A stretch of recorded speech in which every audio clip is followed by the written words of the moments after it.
students, how are you? I hope you are fine and enjoying the videos. In this video we cover the working of institutions. Second video. In previous video we know the office memorandum. आपको मैंने office memorandum clear किया था और ये कैसे लागू किया जाता है। तो मैंने कहा था कि मंडल उस कमेटी के जो आपके चेयरपर्सन थे वो मंडल थे, तो उसी के नाम से ये ऑफिस में काम हो गया था, ऑफिस मंडल में।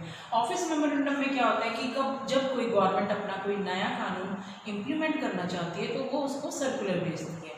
तो आज हम लोग करेंगे कि ये इम्प्लीमेंट हुआ कैसे, इसके पीछे क्या क्या स्टेप हुए। तो इम्प्लीमेंटेशन ऑफ कमीशन रिपोर्ट। तो बेटे आप लोगों को मालूम है कि उस मंडल रिपोर्ट को 1 साल लगा था बनाने के लिए और उन्होंने अपनी रिपोर्ट दे दी थी। उसी दौरान लोकसभा के इलेक्शन 1989 में शुरू हुए थे, इलेक्शन हो गए थे। तो जिसमें जनता दल अपोजिट पार्टी थी, लेकिन उसने प्रॉमिस किया कि अगर उनको वोट मिल जाती है और वो जीत जाते हैं तो वो इम्प्लीमेंट करेंगे मंडल कमीशन की रिपोर्ट को। उसके बाद अंडर द उस समय जो उनके लीडर थे वो थे वीपी सिंह, प्राइम मिनिस्टर भी हमारे। नाउ उन्होंने कैसे इम्प्लीमेंट किया? सबसे पहले president of India, at that time president of India ने एड्रेस किया और अनाउंस किया कि गवर्नमेंट की इंटेंशन है वो मंडल कमीशन को लागू करना चाहती है।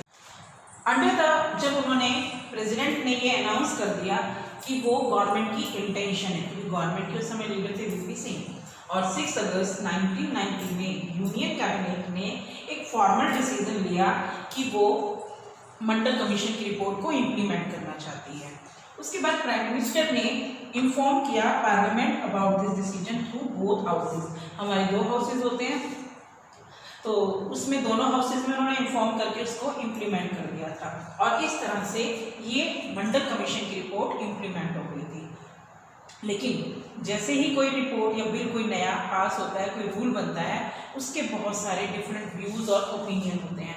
फॉर एग्जाम्पल अगर हम लोग लेटेस्ट एग्जाम्पल की बात करें तो बेटा आजकल आप इंडिया में देख रहे हो कि फार्मर्स के लिए 3 बिल को आपका राज्यसभा ने पास किया है, लेकिन क्या उसकी प्रोटेस्ट नहीं हो रही है? प्रोटेस्ट भी हो रही है, लोग उसको अगेंस्ट भी कर रहे हैं।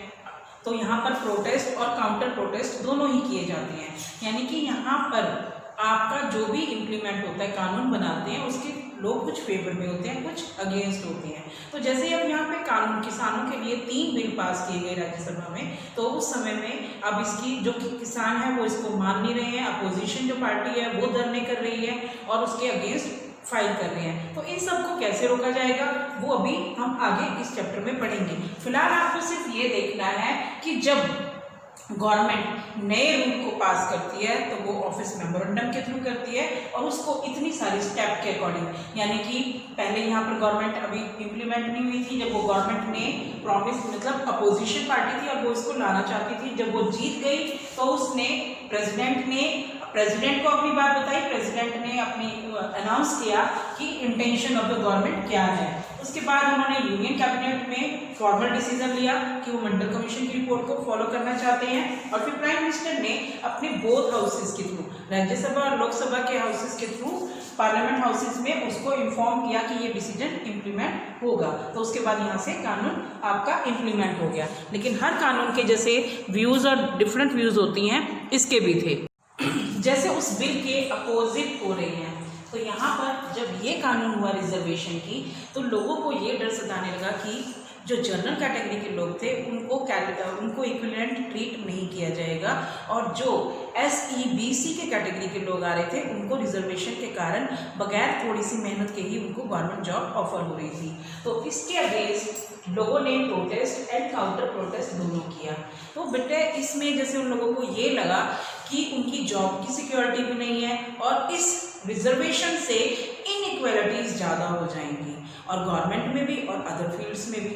तो अब इस तरह के जो प्रॉब्लम्स थी, डिस्प्यूट्स थे, हु रिसॉल्व दिस डिस्प्यूट, तो इनको कौन सॉल्व करता है? तो there are 2 type of institute, Supreme Court and High Court. एक तरह से न्यायालय कहेंगे कि ये अगर इस तरह से बिल में गवर्नमेंट के रिगार्डिंग कोई डिस्प्यूट होता है तो सुप्रीम कोर्ट और हाई कोर्ट उसमें मदद करते हैं उन तरह के सॉल्व करने के लिए। Then Supreme Court of India bunch all this cases इनको इकट्ठा किया और उनको सॉल्व किया और उसको कहा गया इंदिरा स्नेह and other versus union of India cases.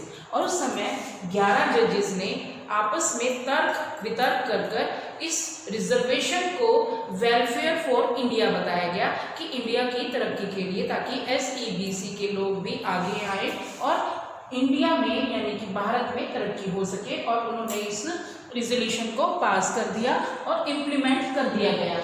उसके बाद department of personnel and training issued another office memorandum and सितंबर 8, 1993 को इस डिस्प्यूट को खत्म कर दिया गया और पॉलिसी को लागू कर दिया गया। नाउ नेक्स्ट क्वेश्चन अराइज कि why do we need institutions, why do we need institutions, कि इंस्टीट्यूशंस की रिक्वायरमेंट हमें क्यों होती है। बेटा need for political institutions, why should we need political institutions. बेटे कि गवर्नमेंट की मेन जिम्मेवारी होती है कि वो लोगों का भला करे, लोगों के वेलफेयर के बारे में सोचे, उनके काम, उनको रहने के लिए अच्छी से अच्छी सुविधाएं उपलब्ध कराई जाएं और उनके लिए वो पढ़े लिखे भी हों, उनको हर एक फैसिलिटीज़ दी जाए, हेल्थ से रिगार्डिंग, उनकी एजुकेशन से रिगार्डिंग, उनके आने जाने की व्यवस्था, कम्युनिकेशन, ट्रांसपोर्टेशन। तो for that purpose government also collect the taxes, government tax लेती है, GST लेती है, पहले दूसरे अलग अलग फॉर्म में लेते थे, now we concluded it as a GST and spend money, ताकि वो अपनी एडमिनिस्ट्रेशन को भी रेज कर सके और डिफेंस भी कर सके, यानी कि वो इन सब सुविधाओं को उपलब्ध कराने के लिए जो रूल्स और रेगुलेशन भी बना सके और अपने आप को यानी कि सिक्योरिटी देने के लिए डिफेंस पर भी पैसा खर्च सके।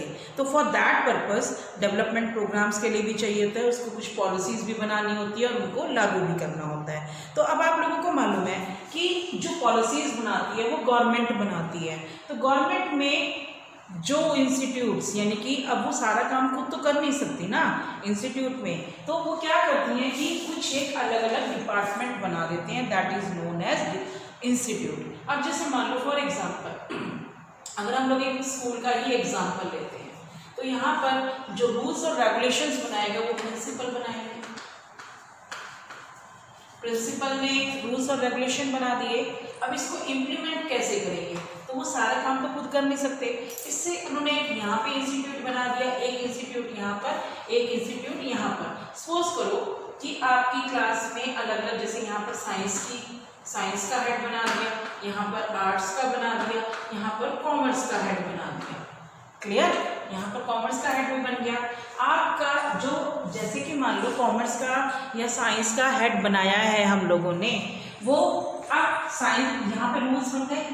अब यहाँ पर उन्होंने कहा कि आप साइंस से रिलेटेड एक्टिविटीज कराएंगे, तो यहाँ पर ये हेड देखेगा कि यहाँ पर ये एक्टिविटीज हो रही है कि नहीं हो रही, यहाँ पर आर्ट्स की हो रही है कि नहीं हो रही, कॉमर्स की हो रही है कि नहीं हो रही। इसी तरह से सभी टास्क को इकट्ठा करके उस एक को इंस्टीट्यूट का नाम दिया जाता है। फॉर एग्जाम्पल जैसे कि प्राइम मिनिस्टर और कैबिनेट, जो उसके मंत्रीगण होते हैं, प्राइम मिनिस्टर और the cabinet make the rules and policies की वो बनाते हैं, रूल्स बना दिए। उसके बाद civil servants working together to implement that rule and regulations, that rules and regulation, कि वो इस रूल और रेगुलेशन को इम्प्लीमेंट करें, लागू करें। और सुप्रीम कोर्ट और हाई कोर्ट जो होते हैं इंस्टीट्यूट, वो हेल्प करते हैं कि if there is any dispute, अगर कोई झगड़ा है, लड़ाई है, तो वो इसको सॉल्व करें। तो यहाँ पर ये एक तरह से इंस्टीट्यूट होते हैं। इन इंस्टीट्यूट से गवर्नमेंट का काम आसानी से हो सकता है, अदरवाइज वो पूरी को होल्ड नहीं कर पाते। तो there is a need for political institutions, ताकि रूल्स और रेगुलेशन बने, इम्प्लीमेंट भी हो, और अगर कोई लड़ाई झगड़ा हो तो वो काम कर सकते हैं। But there are some disadvantages, drawbacks also. वो ड्रॉबैक्स क्या है, अब देखो जैसे यहाँ पे प्राइम मिनिस्टर और कैबिनेट काफ़ी सारे मंत्री हो गए, तो इनके बीच में कमेटीज भी बनती हैं और उनकी रूटीन्स में मीटिंग होती हैं, फिर वो आपस में सलाह मशवरा करते हैं और इससे डिसीजन डिले हो जाते हैं।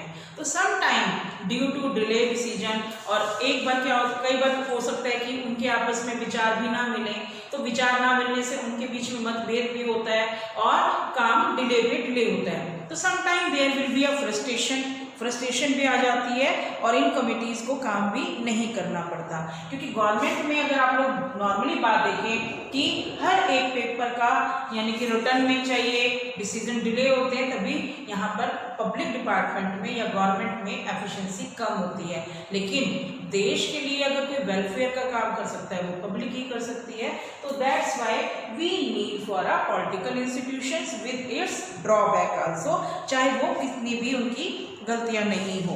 तो यहाँ पर some of the delay and complication introduced by institutions are very useful. कई बार जो ये इंस्टीट्यूट होते हैं जो डिले करते हैं वो काफ़ी फायदेमंद भी होते हैं, लेकिन कई बार उनको क्या होता है कि लोगों के हाथ से वो अपॉर्चुनिटी निकल भी जाती है। तो institutions make difficult for have a good decision और वो क्विकली। इसके बाद हमारा जो नेक्स्ट टॉपिक होगा बेटा वो मैं नेक्स्ट वीडियो में प्रोवाइड करूंगी। If you like the video, share the video because sharing is caring, and subscribe the channel for more videos. Thank you.